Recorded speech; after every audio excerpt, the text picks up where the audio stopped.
আমার বড় আপু ফারজানা দেখতে অনেক সুন্দরী ছিল। আমার আপুর বিয়ের ১ মাস পর দুলাভাই বিদেশ চলে যান। আপুর মনটা তখন খুব খারাপ হয়ে যায়। আমি আপুকে একদিন সুযোগ বুঝে হোটেলে নিয়ে যা করেছিলাম তা শুনলে তোমাদের মাথা ঘুরে যাবে। তাহলে আসল ঘটনাটি শুরু করি। আমি রোহান, ১৫ বছর বয়স। আমার একমাত্র বড় বোন ফারজানা, বয়স ২১ বছর। ২ মাস আগে ফারজানা আপুর বিয়ে হয়েছে। দুলাভাই বিদেশে থাকে, বিয়ে করার জন্য ২ মাস আগে দেশে এসেছে। ফারজানা আপুকে দেখেই তার পছন্দ হয়েছে, তাই দেরি না করেই তড়িঘড়ি করে বিয়ে করেছে। আমাদের অর্থনৈতিক অবস্থা খুব বেশি ভালো না। বাবা একটা ছোট বেসরকারি প্রতিষ্ঠানে কাজ করেন।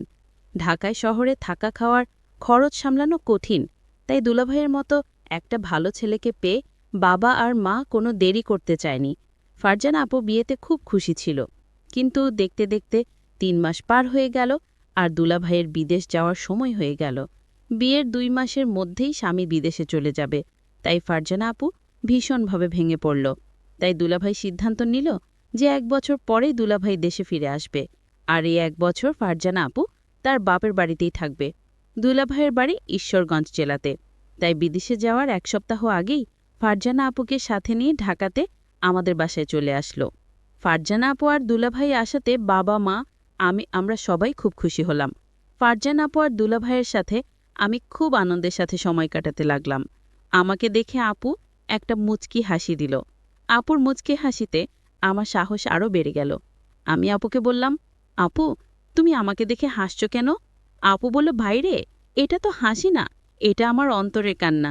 আমি জিজ্ঞেস করলাম, কেন আপু, কি হয়েছে? আপু বলল, তোর দুলাভাই বিদেশ চলে যাবে, এই কষ্টে আমি হাসছি, আর এই হাসির ভেতর লুকিয়ে আছে আমার কান্না। দুলাভাই বিদেশ যাওয়ার আগের রাতে আমি যা দেখলাম তা আমি ভুলতে পারছি না। আপুর রুমে কি হচ্ছিল আমি তা দেখেছিলাম, আর আমি তা এখন ভুলতে পারছি না। গতকালের দৃশ্য আমার মনে পড়তেই আমার ভীষণ ভয় লাগছিল।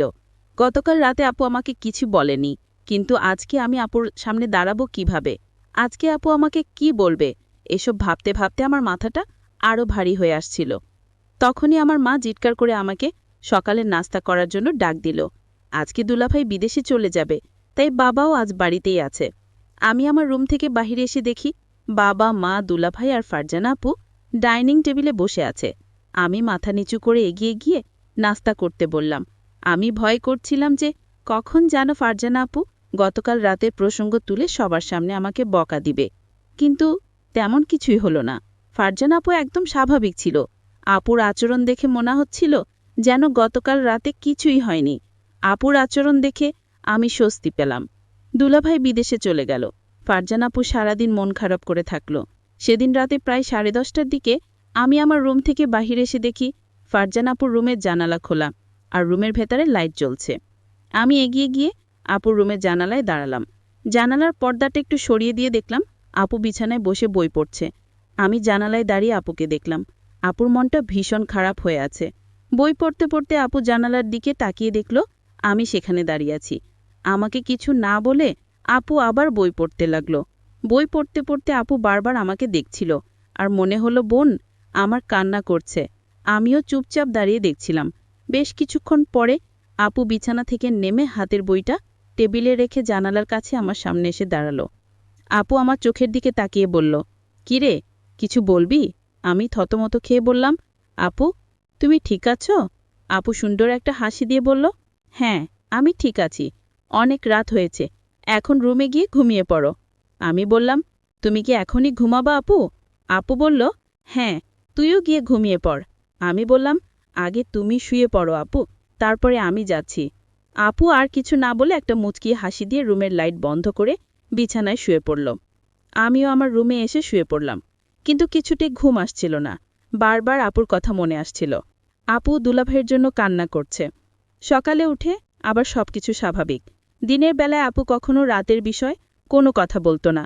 দিনের আপু আর রাতের আপু যেন সম্পূর্ণ আলাদা। আমিও কখনো দিনের বেলায় রাতের বিষয়ে কোনো কথা বলতাম না।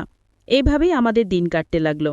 দিনের বেলায় আমরা 2 ভাই বোন স্বাভাবিক আচরণ করতাম, কিন্তু প্রতিদিন রাতে আমি আপুর রুমের জানালায় গিয়ে আপুকে দেখতাম। কোনোদিন আপু জেগে থেকে বই পড়ত বা টিভি দেখত, আবার কোনোদিন আমি যাওয়ার আগেই আপুর রুমের লাইট বন্ধ করে ঘুমিয়ে পড়ত। প্রায় 6-7 দিন পরে একদিন রাতে আমি ফারজানা আপুর রুমের জানালায় গিয়ে দেখলাম আপুর রুমের লাইট জ্বলছে, কিন্তু রুমে আপু নাই।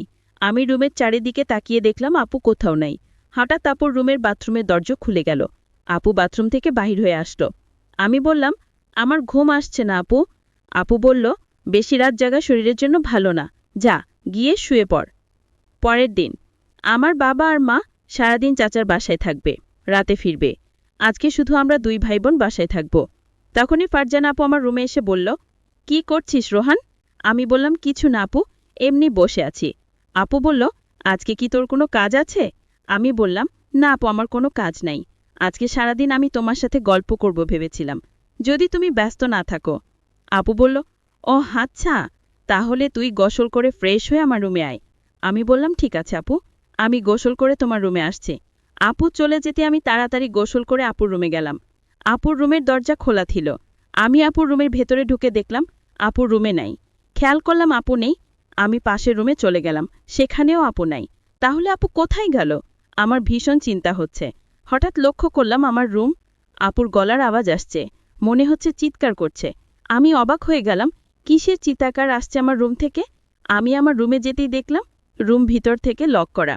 আমি জানালার পাশে গেলাম, গিয়ে দেখলাম সেখানেও জানালা লক করা। আমার মন চাচ্ছে জানালা ভেঙে ঘরে ঢুকে পড়ি। কি হচ্ছে রুমে? আমার বোন এমন চিৎকার করছে কেন? আমি কোনো উপায় না পেয়ে দরজাটা ভাঙার চেষ্টা করলাম, কিন্তু দরজা কিছুতেই ভাঙতে পারছি না। অনেক চেষ্টার পর দরজাটা ভেঙে ফেললাম।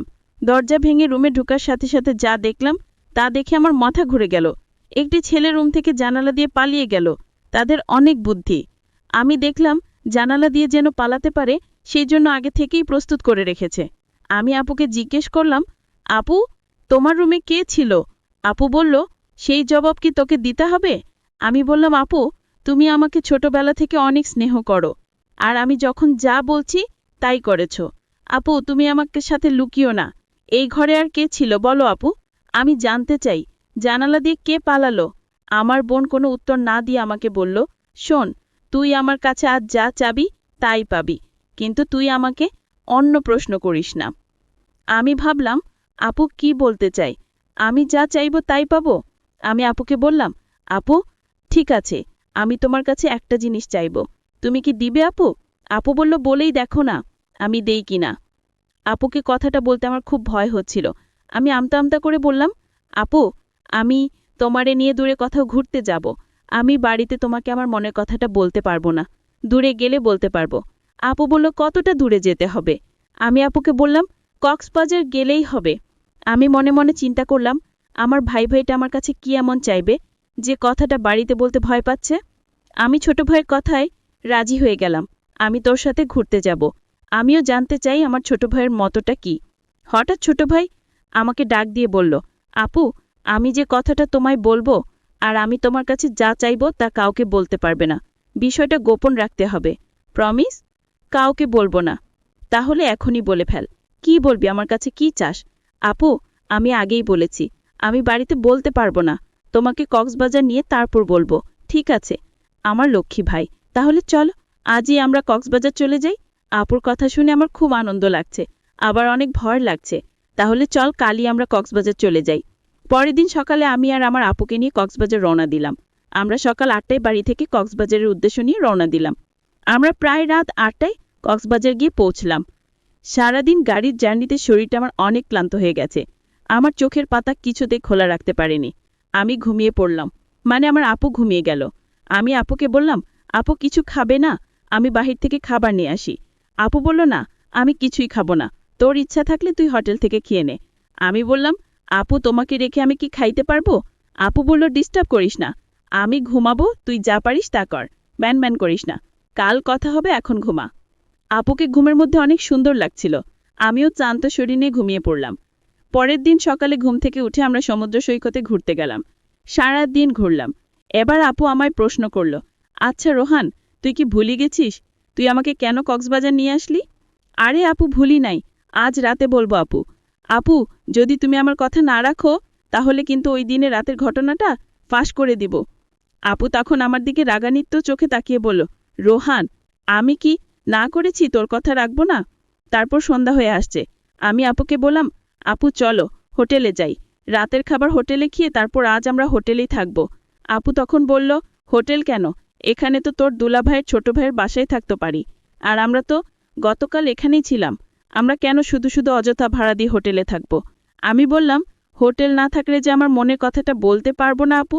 আপু তখন বলল, ঠিক আছে, তুই যা বলবি তাই হবে। তারপর আমরা একটা হোটেলে গিয়ে উঠলাম। আমি আপুকে যে কথাটা বলবো সে কথা শুনে আপু কি আমার প্রতি রাগ করবে? আমি এসব চিন্তা করছিলাম। আপু আমায় বলল, রোহান,